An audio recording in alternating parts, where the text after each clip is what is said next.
All right, everybody. We are going to do a version of the a recording today for Level Up Podcast, and I thought it'd be great if we actually were able to put it on live on Real Estate Sales Solutions simultaneously. So for those of you that maybe are driving to the office in a couple minutes, maybe you could put this recording on, and Abe and I are going to have a discussion about online leads and talk about how, working online leads just got a lot tougher. So just bear with me. I am going to just double check the Facebook page, make sure that we are good to go. Abe, can you hear me good? I can. Oh, Yeah. You can or cannot? No, I can hear you. Yeah, you good. Okay, good. And I don't know, I'm just checking the Facebook page real quick. I want to make sure that we are live there.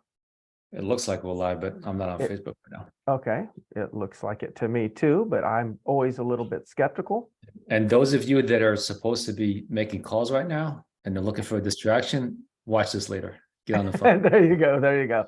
All right. Well, for those of you, please excuse, but I'm going to do a quick little introduction for the Level Up Podcast, and then we are going to jump into what I think is an extremely important conversation that not enough coaches and not enough people are talking about right now, because this is something we need to get ahead of.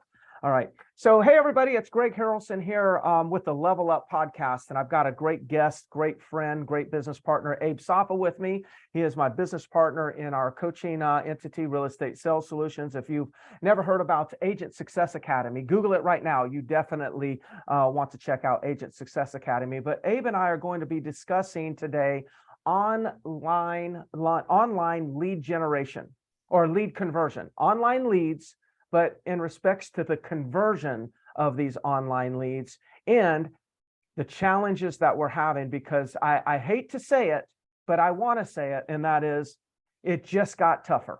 If we were challenged with conversion with online leads, I just want to share with you, it just got tougher.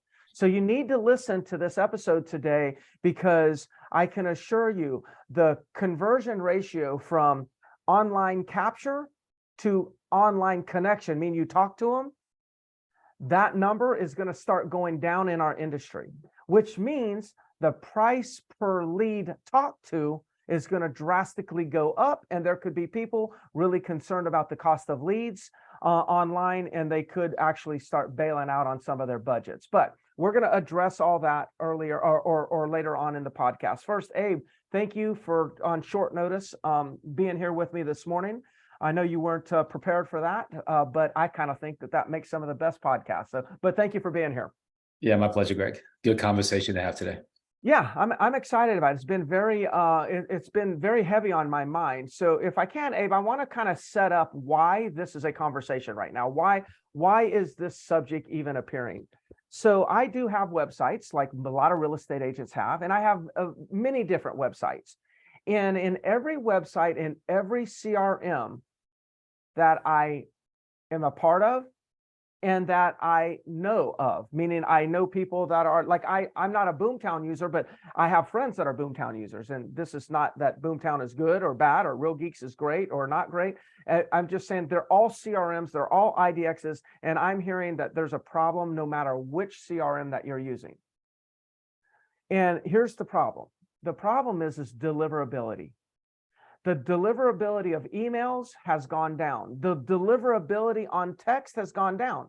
And what we've been in a situation of is we knew email deliverability has decreased over time because the emails that we're sending out are being marked as solicitations or spam, so they don't get delivered, or they get delivered straight into spam folders. So we gravitated, or we really rushed to texting our leads because we're like, well, the response rate on the text are higher than emails. The open rate is higher, and all of that is true. But you probably noticed that the replies, the engagement, the open rates of your text has slightly starting to decrease. And if you don't know why, it's likely not your CRM's problem. It's likely that the carriers or some third party who's actually, in between you and the receiver of your text, some of those companies out there are actually restricting your text from going through in some cases because you don't have unsubscribe or proper opt-out language in that text. So that's kind of what's going on. That's made it tougher. I'll give you one example, then we're going to kind of chime in together. And that is, imagine if you have an autoresponder. You're paying for PPC leads. Your PPC lead comes in, you capture a new lead, and you're not available, so you have the autoresponder responding. The first text that goes out from the autoresponder, it's going to be required that it has opt-out or unsubscribe language. And it's the first text. You're going to be like, hey, thank you for visiting our website. I'm tied up right now. You know, please let me know if you need anything. I'll give you a call later.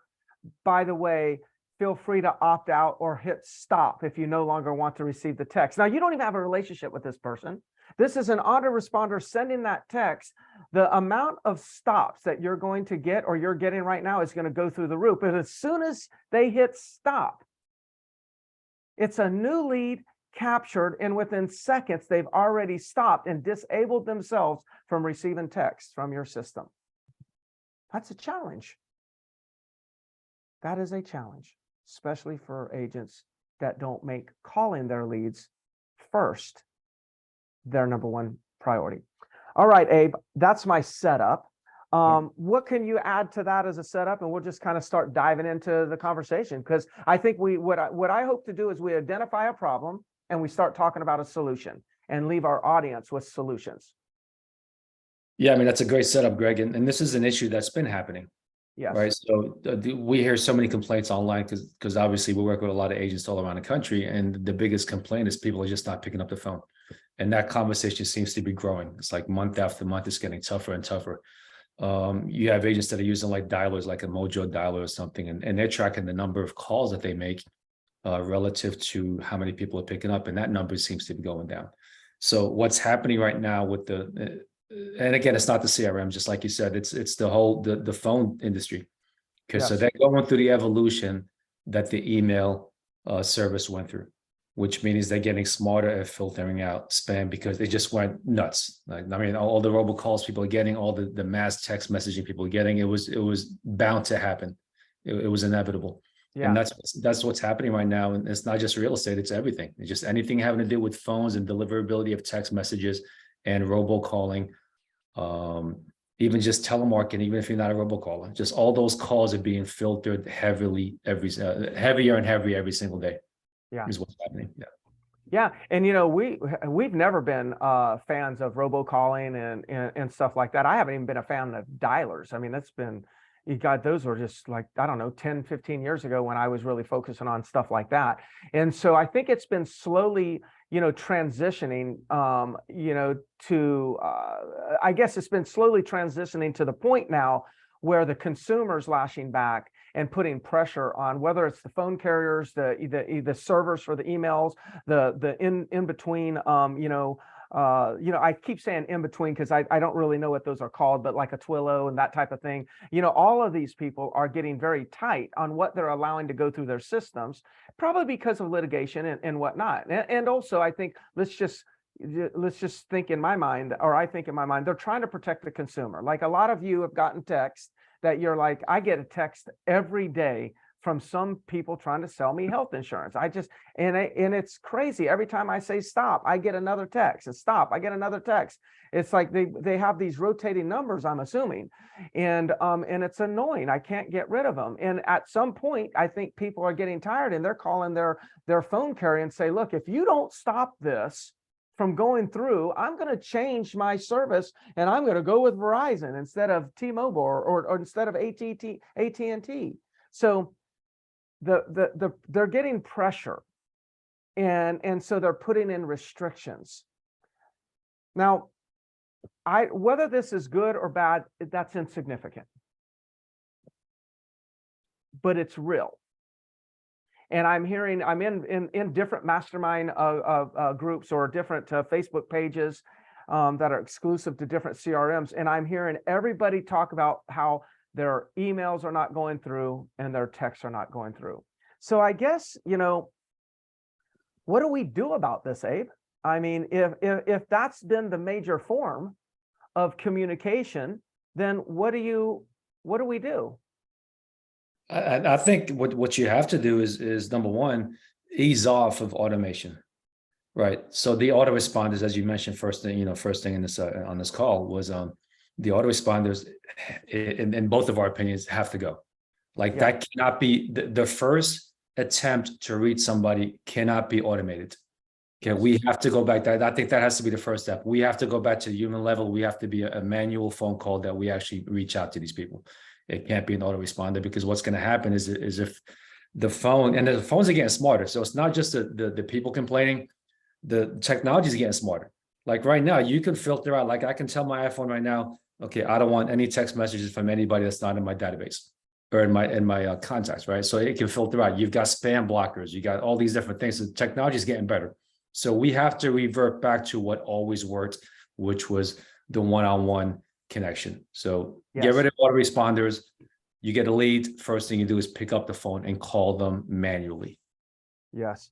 Yeah. And so we've been saying, I've saying, and I think you agree that we haven't really, we've been telling people don't use autoresponders. And the reason why we've been saying don't use autoresponders even before this conversation is because people can detect that it's not genuine, that it's not authentic. And I always thought the first connection that you make with somebody needs to be authentic. It needs to be real. And if it's real and authentic, you're more likely to build a relationship.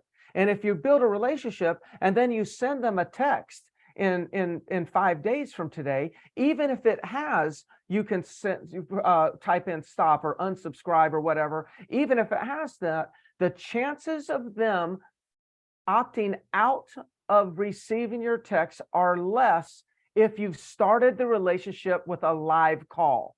Yeah. That's critical. It is critical. And you cannot do that with an autoresponder. I'm telling you, I hear all these people in these forums, Abe, and saying like, oh my gosh, well, we need to come up with a better text script. Ugh. Yeah. No, you need to, like Will said in the Facebook page just a moment ago, we need to go old school and actually really make connections with people. The funny thing is the consumer's gotten so smart. Like I'm sure some of you out there have texted somebody and they replied stop, and it could have been a manual text. So they've gotten trained to just reply stop to any text message, and it's going to stop like 90% of the text messages coming in, right? So the consumer's getting trained on this kind of stuff, just from just being bombarded with calls. So yes, the first attempt has to be a manual phone call, one-on-one. Yes. What 100%. And again, so here's a couple things that I believe is going to happen when we follow this advice. Number one, you are going to make a stronger connection. You're probably going to set more appointments. You're probably going to convert more leads by making the phone call, because all of us have been hiding behind the technology. Well, now all of a sudden, everyone that's been hiding behind this technology, oh, it's kind of like, when the tide goes out, you see who's swimming naked. Well, we're going to see who's swimming naked now. When the technology gets stripped away, it's going to see which agents are going to be able to go out there and still figure out how to keep their business moving. Because there are a lot of people, Abe, that they're just using spam texting and spam emailing as their form of lead generation. And they are panicking right now. And I would be panicking if that's what we were doing. That's not what we do, but I understand I would be panicking. So number one is to make the call. And when you first get an online lead, make the call. They opted in. They hit a button. They gave you their information. They opted in. So you can make a call because they've opted in for a lead. The other thing that I think people are worried about, Abe, is like, well, I've got this big database, and fewer of my emails that my drip campaigns are being delivered, and they're worried about that. So let me share with you what my thoughts are on database in the future. In the past, let me go backwards first. We built databases, and we built databases based on people that we had connection to already. We already had a connection, so we were going to enhance our relationship with our connections by putting them in a database and systematically dripping on them with automation. But they're people that we already had. And we had tremendous results with growing production and growing our business by doing that. And then I think what happened is the industry got a little bit loose. Then all of a sudden said, well, that seems to work. What if I just upload 1,000 people to the database of random people, and I just spam them with texts and emails? That became something, I believe, that became very popular in the industry. We went from focusing on a quality database to focusing on the quantity of a database. And when we focus on quantity, we also move from authentic content to one-size-fits-all email blast. So a mistake, or something that I feel we're going to have to reverse, is we have to go back to, as an industry, focusing on building a quality database. A quality database. Focus on building content that's actually relative or relevant to either the current times, relevant to your marketplace, but going back to what Abe said, is giving value. So people do not opt out if they experience value from what you're sending. But it's going to be hard for you to get masses of amounts of people to experience value. So we need to go deeper on a smaller database versus broader on a larger database. Thoughts on that, Abe? Yeah, absolutely agree on that. So if you're a brand new agent, that's easy, right? You're starting from scratch, build a database, focus more on quality than quantity, build it right, segment it. Now, if you're out there and you've been in the business a while, or if you accumulated a big database, look, we're not saying throw it away, but you need to really dive in and segment it. So research shows year after year between 6 to 8% of everybody that owns a home is going to be selling in the next 12 months. So you need to know which 6 to 8% in your database is selling in the next 12 months. So you need to dive in, filter those people out, and kind of segment them on their own, so you at least have a database within a database, and then really focus in on those 6 to 8% of the people and give value and connect with them. So I mean, that's something that has to be done.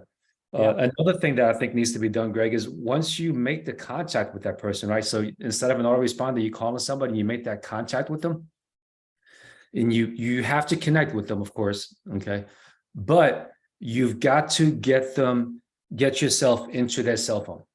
So one of the things I always do is like, look, as soon as we talk, we have a good conversation, we make the connection. I'm like, look, what I'm going to do is I'm going to text you from my personal cell phone, assuming I call them from a different line. If I call them from my cell phone, I'm just saying, look, I'm going to text you my full contact info.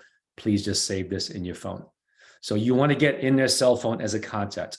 Now that helps eliminate a lot of this being sent to junk later on, being sent to spam, and it also creates the beginning of that connection. If they're willing to add you to their contact list, they must have at least liked something that you said. Yeah, I agree. So what you said this the other day, and I liked it, but I like it even more now that I'm hearing you say it again, because I think of myself. Anytime I receive a text, and just about every text that I've received so far since 5 a.m. was my first text that I received. Every text that I've received so far today, it's been from somebody that I have saved into my phone. I've received no random text, meaning I've received no text from anyone so far today that hasn't been plugged into my phone.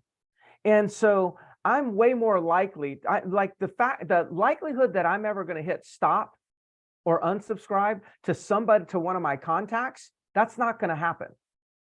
I'm going to say stop to as soon as I see a text come in from 910-421-1234, I'm immediately thinking, who's this? Like my whole thing is, who's this? I'm almost like, you better prove that you're legit. Just before I even tap on the text and read it, I'm already thinking this is spam because it's not a safe contact. So I really like what you're saying there. I think that's a huge solution. So I guess, Abe, how would we do that? Like, how would we ask that? Well, let me go a little bit further on that too, Greg. So the first time you text somebody on your phone, and you're not in their contacts, on the bottom of the message, it'll say report junk. So when I said the technology is getting smarter and smarter, that's what I'm talking about. So it'll say report junk. Now, if that person replies, that message no longer pops up anymore. Right. So like you said, I spoke to you today. I said, look, Greg, it's great talking to you. Look, what I'm going to do is I'm going to drop you my contact information. I'm going to text that over to you right now from my personal cell phone. This is the best way to reach me. A lot of times I'm out of the office in my car or whatever, but this is the best way to reach me. So please just save this number in your phone.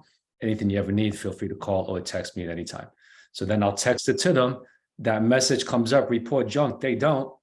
They reply back, got it. They save me in their phone. Now, what's going to happen? I text them 3 months from now. It's not going to pop up as report junk because we've already communicated. And they save me in their phone and then they see it's Abe. Just like you said, if you see someone in your contacts show up as a text message, number one, you're not going to report it as spam. Number two, you're more likely to look at it and reply to it. Yeah. Now, if I don't do that right now, if I don't get myself in your cell phone and we have a great conversation, you don't hear from me again for 3 months, and I text you from my cell phone 3 months from now, you're not going to know who it is. That report junk pops up. You might just hit it just for the sake of, I don't remember who Abe is anymore. Yeah. So the moment you make that first connection is when you've got to get in there as a contact, make that initial connection and get in there as a contact. Man, we've all got to do this. We've all got to do what Abe just said. And you know what? You're right, Abe. Like in 3 months, if you were to text me and I've received 10 other spam texts from real estate agents, I'm thinking you're just one of them. It's going to be so hard for me to remember that we actually had a previous connection. So that's brilliant. One of the things that you can do is he gave you a script. I'll just take another run out of script and just say, hey, Abe, you know what? Before we get off the phone, I just wanted to mention one thing. I'm going to send you that information that you're requesting, but can you also save me in your contacts? It's Abe Sapa or it's Greg Harrelson. Save me in your contacts. I know there's probably a lot of real estate agents that send you a lot of spam, and I'm not one of those agents. So I just want to make sure that you have me saved so that it's I'm not one of them. I'm not sending you a bunch of junk. You could just say something like that. Make the attempt. If you make the attempt, not everybody is going to save you in their contact, but I promise you more people will save you as a contact if you ask them to than will save you as a contact if you don't ask them to. That's just I know that'll prove to be factual. Okay. And if they don't save you on the spot, guess what? They're not going to save you 3 months down the road. You're automatically going to be spammed. So you got to do it up front. Yeah, you got to go for it. You got to go for it and start doing this now. The other thing is I fall back sometimes to like things that I've heard and with Gary V. And I think I've got there's the book right there. I've got a book from Gary Vaynerchuk called Jab, Jab, Jab, Right Hook. And we got to go back to this concept. And now jab, jab, jab, right hook. For those of you that are not familiar with the concept, in boxing, jab, jab, jab, you're setting up your opponent and softening them up so you can send a right hook and knock them out. That's boxing terminology. Well, in marketing, it's really like we could change those words to give, ask. Make sure that your first call, your first text is giving them something. I'm going to make this one up because I know people are not, in my mind, I know people are not going to hit spam on me or junk on me if I do this. I call somebody, hey, I'm going to send you a text when we get off the phone. I'm going to work on setting up the appointment tomorrow at 2. So plan to meet me at 2 at that location. In the meantime, I'm going to also send you a text real quick and just send you a list of some other properties that are available, and it'll be in the link. So make sure when you get that, save me in your phone. Don't hit the stop. Don't type in stop because you won't be able to get those deals. But just please go ahead and just know that I'm going to send that to you. So if they know that you're sending them something of value, the likelihood that they're going to reject you, mark you as spam, mark you as junk or whatever they'll do, tap and stop, is a lot lower. We got to go back to giving value. We got a little loose as an industry. We're like, it doesn't matter. I'll just send, text out to this group of people and I'll just ask them all, when do they plan on buying? Are you still buying this year? Hey, not a bad text. It's just that text going to get a high stop ratio. The text that would be better probably right now is like, hey, I'm not sure if you're still buying, but just in case, I wanted to send you a link to some available foreclosures. You think they're going to hit junk and spam if you actually send them a link to available foreclosures in your market? Now, some people could give me backlash and say, Greg, oh, I don't want to work with people that just want to work foreclosures, blah, blah, blah, or there are no foreclosures. It was a hypothetical to get across the point. I guess I could have used this example. Hey, here's a link. And as soon as you text it or click on the link, I'm going to download $100,000 or $5,000 into your account. Like, it's a give. It's just a hypothetical. It's an example. People are just they're going to appreciate you giving them something. And if they know that you're the person that's constantly giving them value versus trying to take their value, how do you take value away? You take their time away from them and don't give them anything in return. And that's what we've been doing with our communication. We've been takers as an industry. We've been taking people's time. We've been demanding their time and not giving them any value in return. Now, we need to flip this switch, is that we need to give our time in the form of value. The game has changed. And we're going to, and let me tell you, there will be a lot of survivors, and there'll be a few people that won't actually change and they're going to suffer. There'll be nobody that can just sit here and ignore what's going on in our industry right now. Final thoughts? Yeah, the ratio of give to ask should be 3 to 1, if not 4 to 1. Like, you shouldn't, like, I try to never ever ask someone if they're looking to sell or buy back-to-back messages. And it's so easy with your CRM right now. You keep notes, and if you know the last message that went out or the last call was asking if they want to sell, then make sure the next one's something different. Yeah. Even if it's just about the mortgage rates, even if it's like, hey, have you paid it? Just want to make sure you're paying attention to the mortgage rates. They're down 1.5 points in the last 3 months. Just want to make sure you knew that. Just something like that. Give them some sort of information. The news article you saw about the housing, anything at all, other than just, hey, just want to check back in, see if you're ready to look at property or if you're ready to sell. Like, you can't just go back to that over and over. Yeah, I agree. Well, Abe, I think that we've hit on this subject pretty good. We went pretty deep on it. I hope those of you that are listening, you found some value in this. And for those of you that are listening on the Level Up podcast for the first time, hit subscribe. Don't hit stop. Hit subscribe if you've actually experienced some value, and just ignore me if you actually feel like Abe and I are not delivering value. And those of you that are on the our Real Estate Sales Solutions Facebook page, thank you for tuning in. If you have questions, feel free to put them in the comment section and we will get to those questions. And for those of you that don't know, Abe and I have a coaching company called Real Estate Sales Solutions, but we have a coaching program called Agent Success Academy, where we dive deep into the different aspects that are necessary to know and understand to build your business at a high level. And so these are conversations that we have. We go much more deep. We also open up the hood and kind of give you our ideas on what we're doing in order to navigate through the changing markets and hopes to help you all. So there'll be a link, below for Agent Success Academy. Feel free to check us out. We'd love for you to join us. Abe, thank you for a great Level Up podcast episode, and safe travels, and we'll see you soon. Sounds good. Take care. Bye-bye.